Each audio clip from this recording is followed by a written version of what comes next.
అపోస్తుడైన పౌలు తిమోతికి రాసిన మొదటి పత్రిక మొదటి అధ్యాయము 15వ వచనాన్ని మనం జ్ఞాపకం చేసుకుందాం. ఈ చదవబడిన లేఖన భాగంలో మనము జ్ఞాపకం చేసుకుంటే గనక, పాపులను రక్షించుటకు క్రీస్తు యేసు లోకమునకు వచ్చెను. యేసుక్రీస్తు వారు ఎందుకు ఈ లోకానికి రావాల్సి వచ్చింది అనంటే, పాపులను రక్షించుటకు. నిజంగా ఈ వాక్య భాగాన్ని మనము జ్ఞాపకం చేసుకుంటే గనక, పాపంలో జీవించే వారి పరిస్థితి ఎలా ఉంది అని మనం ఆలోచన చేస్తే, నిజంగా ఎఫెసీయులకు రాసిన పత్రికలో మనం చూస్తే, ఎఫెసీయులకు రాసిన పత్రిక 2వ అధ్యాయము మొదటి వచనం నుంచి మనం చూస్తే గనక, ఎఫెసీయులకు రాసిన పత్రిక 2వ అధ్యాయం మొదటి వచనం, మీ అపరాధముల చేతను పాపముల చేతను మీరు చచ్చిన వారై ఉండగా ఆయన మిమ్మును క్రీస్తుతో కూడా బ్రతికించెను. చూడండి, పాపము ఎలా మనిషిని చేస్తుంది అనంటే, చచ్చిన వాని వలె చేస్తుంది, చచ్చిన వారి వలె చేస్తుంది. చూడండి, ఇక్కడ వాక్య భాగంలో మీ అపరాధముల చేతను, ఎందుకు దేవుడు క్రీస్తు వారు పాపులను రక్షించుటకు వచ్చాడంటే, పాపం అనేది మనుషులను చచ్చిన స్థితిలోకి నడిపించింది.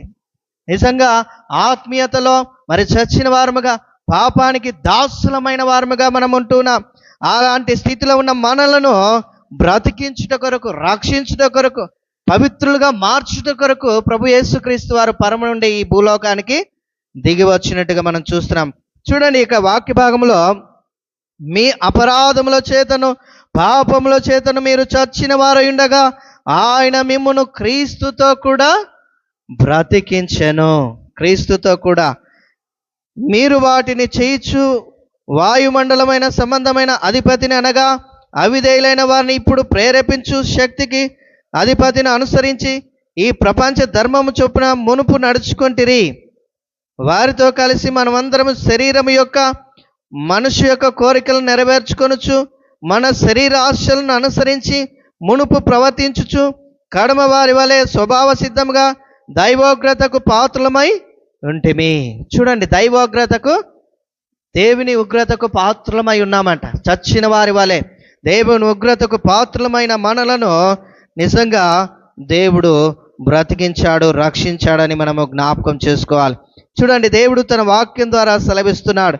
4వ వచనంలో, అయినను దేవుడు కరుణా సంపన్నుడయుండి, ఆయనను దేవుడు కరుణా సంపన్నుడయుండి మనము మన అపరాధముల చేత చచ్చిన వారమై ఉండినప్పుడు సైతం మన ఎడల చూపిన తన మహాప్రేమ చేత మనలను క్రీస్తుతో కూడా బ్రతికించెను. కృప చేత మీరు రక్షింపబడి ఉన్నారు. చూడండి, కృప చేత మీరు రక్షింపబడి ఉన్నారు. చూడండి దేవుని బిడ్డలారా, నిజంగా వాక్య భాగము యోహాను సువార్త 3వ అధ్యాయము 16వ వచనంలో మనం చూస్తే గనక, దేవుడు లోకమును ఎంతో ప్రేమించెను. నిజంగా ఆయన చచ్చిన స్థితిలో, దేవుని ఉగ్రతకు గురైన స్థితిలో మనం ఉన్నప్పుడు, దేవుడు మనల్ని రక్షించడానికి, బ్రతికించడానికి, పవిత్రులుగా మార్చడానికి పరిశుద్ధుడైన దేవుడు ఈ లోకానికి వచ్చాడు కదా. తన ప్రేమ చేత మనల్ని బ్రతికించాడు. అందుకే అంటున్నాడు, కృప చేత మీరు రక్షింపబడి ఉన్నారు. ఎలా అంట? దేవుని యొక్క కృప చేత మనము రక్షింపబడి ఉన్నాం. అంటే మనకంటూ ఒక అర్హత, యోగ్యత అంటూ ఏమీ లేదు కదా, ఏమి కూడా లేదు. ఇంకా రోమీలకు రాసిన పత్రికలో మనం చూస్తే గనక, రోమీలకు రాసిన పత్రిక 6వ అధ్యాయము, రోమీలకు రాసిన పత్రిక 6వ అధ్యాయము 6వ వచనములో మనం చూస్తే గనక, ఏలైనగా మనమికను పాపమునకు దాసులము కాకుండుటకు పాప శరీరము నిరర్ధకమగునట్లు మన ప్రాచీన స్వభావం ఆయనతో కూడా సిలువ వేయబడనని ఎరుగుదుము. ఇది మనము తెలుసుకోవాలి, తెలుసుకున్నాం, జ్ఞాపకం చేసుకుందాం. ప్రియదేవుని బిడ్డలారా, మనము పాపమునకు దాసులమై ఉన్నప్పుడు దేవుడు మనల్ని రక్షించాడు. కనుక కింది భాగంలో చూద్దాము, ఆయనతో కూడా సిలువ వేయబడనని ఎరుగుదుము. 7వ వచనం, చనిపోయిన వాడు పాప విముక్తుడని తీర్పు పొంది ఉన్నాడు. మనము క్రీస్తుతో కూడా చనిపోయిన ఎడల మృతులలో నుండి లేచిన క్రీస్తు ఇకను చనిపోడనియు మరణమునకు ఇకను ఆయన మీద ప్రభుత్వం లేదనియు ఎరిగి ఆయనతో కూడా జీవించుదుమని నమ్ముచున్నాము. చూడండి, ఆ పాపమునకు దాసులముగా ఉన్న మనలను కదా, దైవోగ్రతకు చచ్చిన స్థితిలో ఉన్న మనలను కదా, క్రీస్తు యేసు లోకానికి వచ్చాడు కదా. అటు పాపపు దాసత్వము నుండి కదా, దాసత్వము నుండి మరి ఉగ్రత నుంచి, చచ్చిన స్థితి నుంచి లేవనెత్తి సజీవమైన స్థితిలోకి సజీవులుగా నిలబెట్టుటకు మరి దేవుడు మనల్ని జీవింపచేయుటకు ఈ లోకానికి జీవము గల దేవుడు వచ్చినాడని మనము జ్ఞాపకం చేసుకోవాలి. చూడండి 10వ వచనంలో, ఏలైనగా ఆయన చనిపోవుట చూడగా పాపము విషయమై ఒక్క మారే చనిపోయెను. పాపం విషయమై మనందరి పాప భారము నిమిత్తము ఒక్కసారి ఆయన చనిపోయాడు. మరలా చనిపోడు, మరలా చనిపోడు. కాబట్టి మనము ఇంకా పాపానికి స్వస్తి చెప్పి నిత్యము పరిశుద్ధంగా బ్రతకాలి. హల్లెలూయా. నిత్యము పరిశుద్ధంగా బ్రతుకువారముగా ఉండాలి. చూడండి కింది భాగంలో, ఆయన జీవించుట చూడగా దేవుని విషయమై జీవించుచున్నాడు. అటువలనే మీరును పాపం విషయమై మృతులుగాను దేవుని విషయమై క్రీస్తేసునందు సజీవులుగాను మిమ్మును మీరే ఎంచుకొనడి. సజీవులుగాను మనల్ని మనమే ఎంచుకోవాలి. ఎందుకనగా మన పాప భారాన్ని సిలువలో ఆయన కొట్టివేశాడు కదా, సిలువలో కొట్టివేశాడు, బలియాగమయ్యాడు, మన కొరకు తన పవిత్ర రక్తాన్ని చిందించాడు. వాక్య భాగంలో మరి మనము జ్ఞాపకం చేసుకుంటే గనక నిజంగా 6వ అధ్యాయం 23వ వచనం, రోమీలకు రాసిన పత్రిక 6వ అధ్యాయం 23వ వచనంలో మనం చూస్తే, ఏలైనగా పాపము వలన వచ్చు జీతము మరణము. పాపము ద్వారా వచ్చే జీతం ఎలాంటిదంట? మరణం కదా, మరణం. అయితే దేవుని కృపావరము మన ప్రభు అయిన క్రీస్తేసునందు నిత్య జీవము. దేవుని కృప చేత మనము రక్షింపబడి నిత్య జీవానికి దేవుడు వారసులుగా మరి చేసి ఉన్నాడు.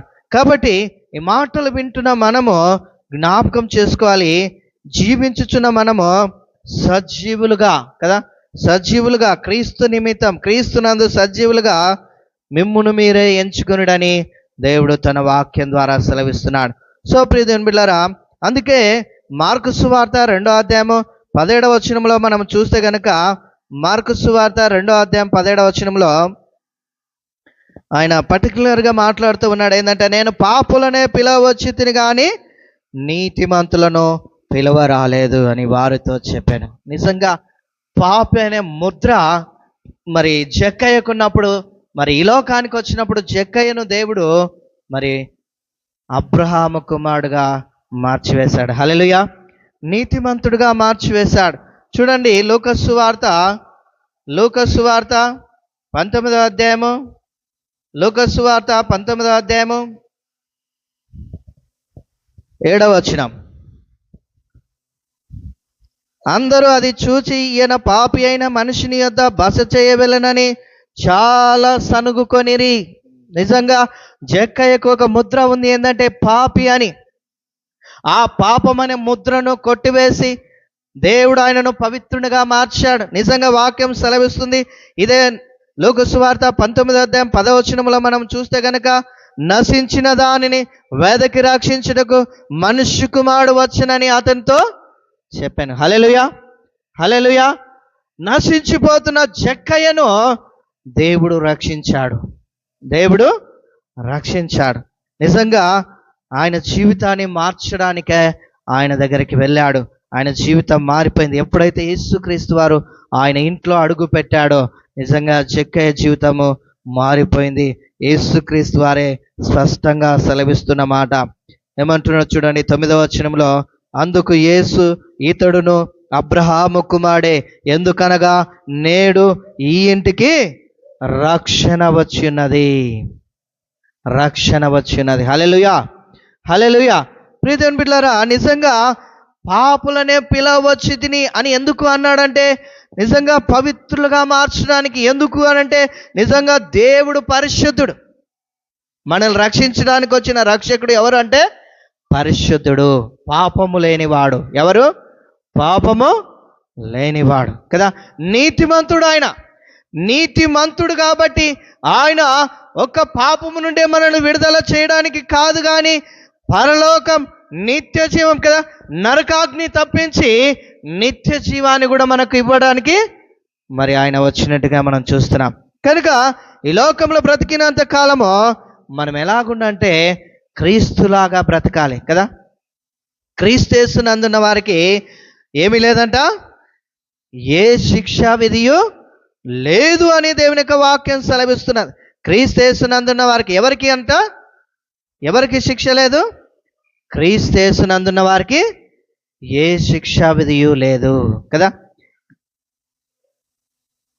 ఈ మాటలు వింటున్న దేవుని సంఘం, ఆ దేవుని బిడ్డలారా, నిజంగా ఆ మాట చూడండి. రోమీయులకు రాసిన పత్రిక 8వ అధ్యాయము 1వ వచనంలో ఆ మాట మనం చూస్తున్నాం. కాబట్టి ఇప్పుడు క్రీస్తునందున్న వారికి ఏ శిక్షా విధియు లేదు అంటున్నాడు. నిజంగా నువ్వు క్రీస్తులాగా, క్రీస్తు కొరకు నీ పాపాన్ని ఒప్పుకొని ఆయన రక్తంతో కడగబడి ఆయన యొక్క మరి క్షమాపణ పొందుకొని నిజంగా ఆయన అడుగుజాడలో ఆయన వాక్య ప్రకారంగా నువ్వు నడిస్తే గనుక ఏ శిక్షా విధియో కూడా లేకుండా కూడా దేవుడు చేస్తాడు. హల్లెలూయా. నువ్వు ఇంకా పాపములో ఉంటే గనుక పాపమునకు నువ్వు దాసుడు అవుతావు, దేవుని ఉగ్రతకు గురి అవుతావు. నువ్వు చచ్చిన స్థితిలో ఉండే ఆ పరిస్థితి ఏర్పడుతుంది. వాక్యం అంటుంది, పాపము వలన వచ్చు జీతం ఎలాంటిదంట? మరణం. పాపం వలన వచ్చు జీతం ఎలాంటిదంట? మరణమని మనము గుర్తించాలి. ఇంకా పాపపు స్థితిలోనే, ఇంకా దాస్యమనే కాడి కింద మనం ఉన్నట్లయితే నిజంగా ఈ రాత్రి దేవుడు నీతో నాతో మాట్లాడుతున్నాడు. ఆయన దావీదు పట్టణమందు నేడు రక్షకుడు మీ కొరకు పుట్టినాడు. ఎవరి కొరకంట? మీ కొరకు. ఎందుకొరకు ఆయన వచ్చాడంటే పాపులను రక్షించుట కొరకు, పవిత్రులుగా మార్చుట కొరకు, పరలోకానికి చేర్చుట కొరకే క్రీస్తు ఈ లోకానికి వచ్చాడు. కనుక ఈ లోకంలో బ్రతుకుతున్న మనము ఇంకా పాపంలో ఉన్నట్లయితే కనుక మన జీవితాన్ని దేవునికి అప్పగించాలి, దేవుని దగ్గర ఒప్పుకోవాలి. పాపములు దాచిపెట్టేవాడు కదా, వాక్యం అంటుంది, అతిక్రమములు కదా దాచిపెట్టేవాడు వర్ధిల్లడు, కానీ వాటిని విడిచిపెట్టి కదా, వాటిని ఒప్పుకొని విడిచిపెట్టేవాడు ఏం చేస్తాడంట? కనికరం పొందుకుంటాడంట కదా, కనికరం పొందుకుంటాడంట. నిజంగా మనము విడిచిపెట్టాలి పాపాన్ని. మనము పోయినంతకాలం ఇంకా పాపమునే చేస్తూ, పాపం వైపే పరుగులెత్తుతూ, ఇంకా పాపములోనే జీవిస్తే నిజంగా దేవుని ఉగ్రత ఉందని మనము గుర్తు చేసుకోవాలి.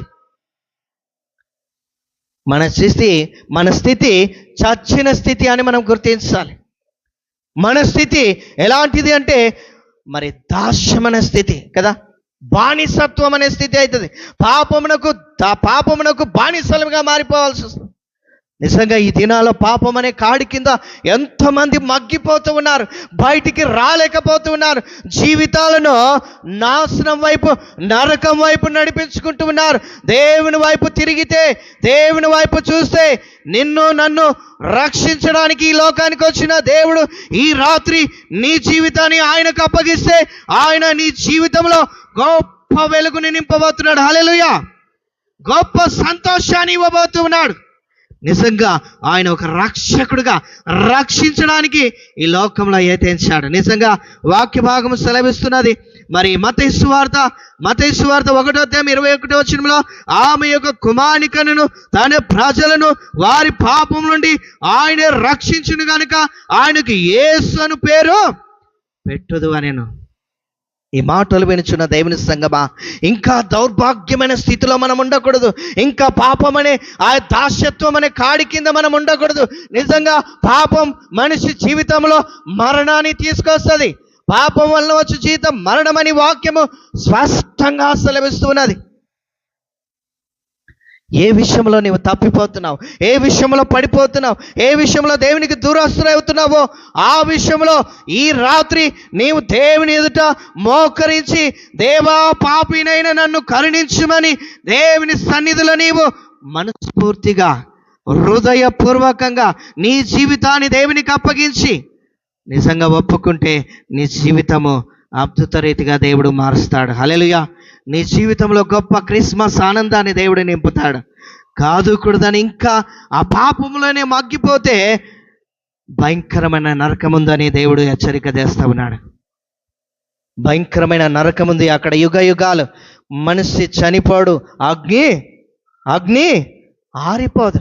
మనిషి చావడు, అగ్ని ఆరదు. కాబట్టి అలాంటి స్థితి నీకు రాకూడదనే దేవుడు నా జీవితానికి ఒక చక్కటి అవకాశాన్ని దేవుడు ఇస్తా ఉన్నాడు. హల్లెలూయా. ఏమిస్తున్నాడు? అవకాశాన్ని ఇస్తున్నాడు. దేవుని సంగమా, దేవుని బిడ్డలారా, మనము పాపము చేసి నరకానికి వెళ్ళడానికి కాదు దేవుడు అవకాశం ఇచ్చింది. రక్షించడానికి ఆయన ఈ లోకానికి వచ్చాడు. నీకు రక్షణ ఇవ్వడానికి, నీకు రక్షణ భాగ్యం అందించడానికి ఆయన ఈ లోకానికి వచ్చాడు. నన్ను ఆ పాపమనే కాడి నుండి విడిపించడానికి. ఈ రాత్రి దేవుని ఎదుట నీ తప్పులు ఒప్పుకుంటావా? నీ పాపములు ఒప్పుకుంటావా? నీ స్థితిని మార్చమని దేవుని అడుగుతావా?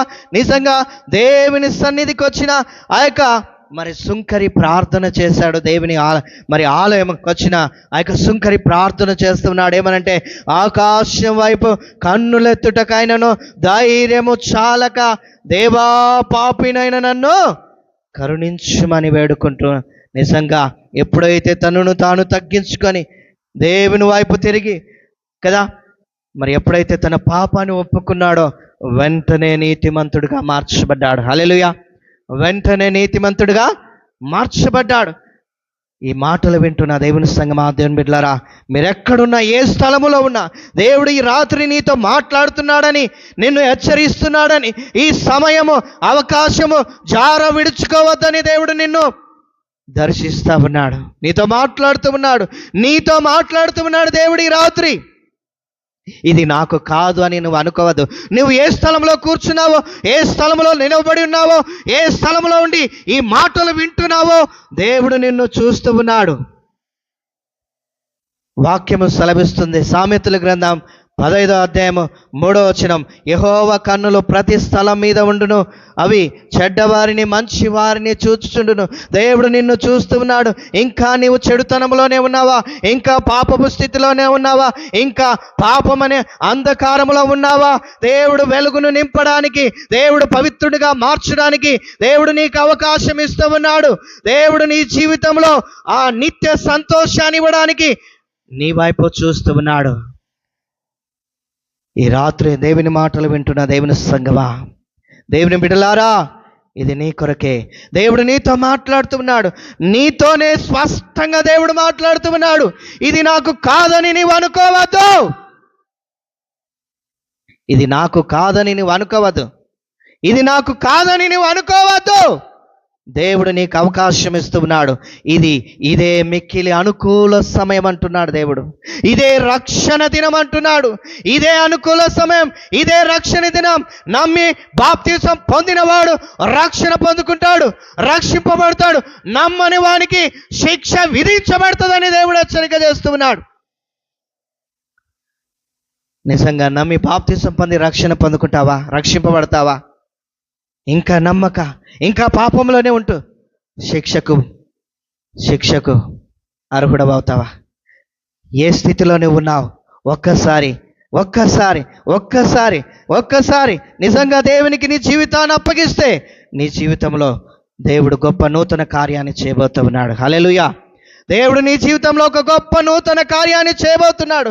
ఒక గొప్ప ఆ యొక్క రక్షణ, సంతోషకరమైన ఆ యొక్క జీవితాన్ని దేవుడు నింపబోతూ ఉన్నాడు.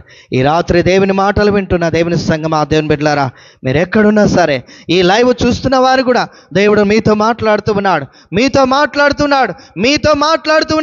ఈ రాత్రి ఈ సమయము గడిస్తే నీకు సమయము లేదేమో. ఒక్కసారి ఆలోచించు మానవుడా, ఒక్కసారి ఆలోచించు. ఈ సమయము దాటిపోతే మరొక సమయం ఉందో లేదో. నిజంగా నువ్వెప్పుడు మరణిస్తావో నీకు తెలుసా?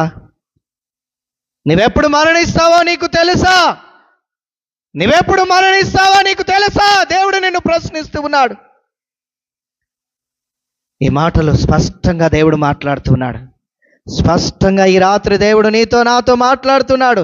ఇంకా ఎంతకాలము ఆ యొక్క చచ్చిన స్థితిలో నీవు ఉంటావు? ఆ యొక్క చచ్చిన స్థితిలో దేవుని ఉగ్రత ఎందుకు పాత్రలు అవుతావు? దేవుడు మనల్ని ఉగ్రతకు గురి కావడానికి కాదు, రక్షణ పొందుటకే మనల్ని నియమించాడు. రక్షణ పొందుటకే దేవుడు మనల్ని నియమించాడు.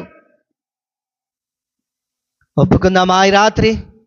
నీవు నేను మనందరము చేసిన తప్పులను ఒప్పుకుందామా?